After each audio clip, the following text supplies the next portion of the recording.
So I'm headed to the post office right now. I just got a phone call from them saying my chicks were in. I've got about 30 chicks that I ordered, and so here we are going to pick them up. Here we are at the local post office, so I'm headed inside to go get them.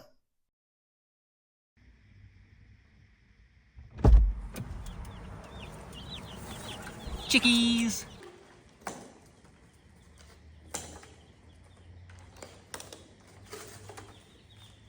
Oh my gosh, there's a lot. First thing first, put some chickies inside. So I'm splitting the chickies up by about 10 in each bin to prevent overcrowding in each of the bins.